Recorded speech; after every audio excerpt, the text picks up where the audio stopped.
যেতে চাচ্ছে, যে সাবস্ক্রাইবার কষ্ট আছে নেটওয়ার্ক নিয়ে বা কোনো সার্ভিসেস নিয়ে, সেই তো শিফট করবে, সেই তো চেঞ্জ করবে।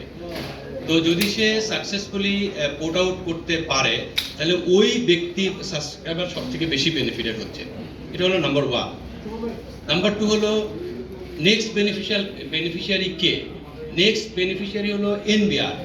বিকজ ওই যে 150 টাকার একটা ট্রানজ্যাকশন হবে, সেখান থেকে সে একটা ট্যাক্স পাবে, এবং যদি এখানে ভলিউম বেড়ে যায় তাহলে সে অনেক বড় একটা অ্যামাউন্ট পাবে, যেটা কিনা এখন ওই সোনার হাঁসের ডিমের মতো অবস্থা আছে, এখন ভলিউম কমে গেছে, কম পাচ্ছে। সো নেক্সট হলো এনবিআর বেনিফিট হলো। তারপরে সব থেকে বেনিফিটেড হলো রেগুলেটর।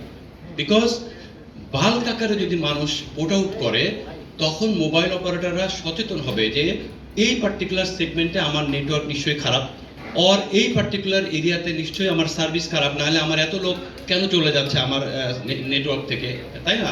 তখন অপারেটররা সচেতন হবে তার কোয়ালিটি অফ সার্ভিস ইমপ্রুভ করার জন্য, তার নেটওয়ার্ক এক্সপানশন করার জন্য, অন্য অন্য দিক থেকে। সো কোয়ালিটি অফ সার্ভিস নিয়ে কিন্তু তখন আর রেগুলেটরের আর কনসার্ন থাকবে না। একটা টেলিকম রেগুলেটরের প্রাইম কনসার্ন কিন্তু কোয়ালিটি অফ সার্ভিস। হ্যাঁ, of course market competition is another issue, তো অবশ্যই থাকে। মার্কেট কম্পিটিশন ইনশিওর করলেও কোয়ালিটি অফ সার্ভিস ইমপ্রুভ করবে। সো আমি যেটা বলার চেষ্টা করলাম যে এমএনপি যদি বাংলাদেশে সাকসেসফুলি ইমপ্লিমেন্টেড হয়, সব থেকে বেশি বেনিফিটেড কিন্তু রেগুলেটর। এবং আপনারা দেখেছেন লাইসেন্সিংয়ে কিন্তু ক্লিয়ারলি বলা আছে ইটস এ রেগুলেটরি টুল। টুল আমরা কাকে বলি? একটা স্ক্রুড্রাইভার ইজ অলসো এ টুল। গাড়ির সমস্যা হলে আমরা গাড়ির টুল ব্যবহার করি। টুল দিয়ে কি করি?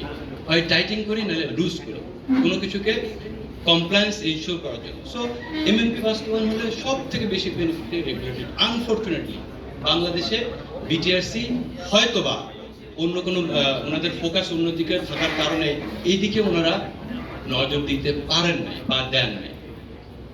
ঠিক আছে, যেটা মেজর ইস্যু ছিল যে হ্যাঁ, অপারেটররা এটাকে ইনসেন্টিভাইজ করতে পারে না। 2018 সালে রেগুলেটর থেকে একটা চিঠি দেওয়া আছে, যেটা কিনা ইন্টারন্যাশনাল বেস্ট প্র্যাকটিসের বাইরে।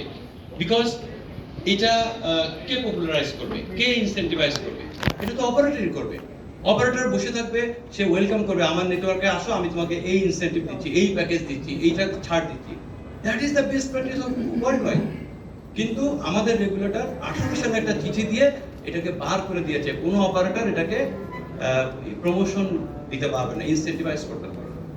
আপনি যেটা বললেন যে এই সরকার আসার পরে ইনফোজিলিয়ান কি করেছে, এটা কি কমিশনের সাথে বসেছে? অবশ্যই বসেছে। শুধু তাই না, কমিশন ইনফোজিলিয়ান ব্ল্যাক অ্যান্ড হোয়াইট চিঠি লিখেছে, রেগুলেটর এই চিঠিটাকে রেকগনাইজ করেছে।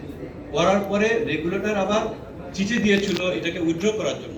Unfortunately same day after few hours সেই চিঠিটাকে আবার রিভোক করা হয়েছে, আবার তুলে নেওয়া হয়েছে। তার মানে রেগুলেটর কিন্তু কনভিন্স ছিল যে হ্যাঁ, 18 সালে যে চিঠিটা এটা ঠিক না, এটা ইন্টারন্যাশনাল বেস্ট প্র্যাকটিসের বাইরে। এখন কেন ওনারা চিঠি ইস্যু করে ওই দিনই আবার চিঠিটা তুলে নিলেন, এটা আসলে আমরা এই প্রশ্ন করিনি।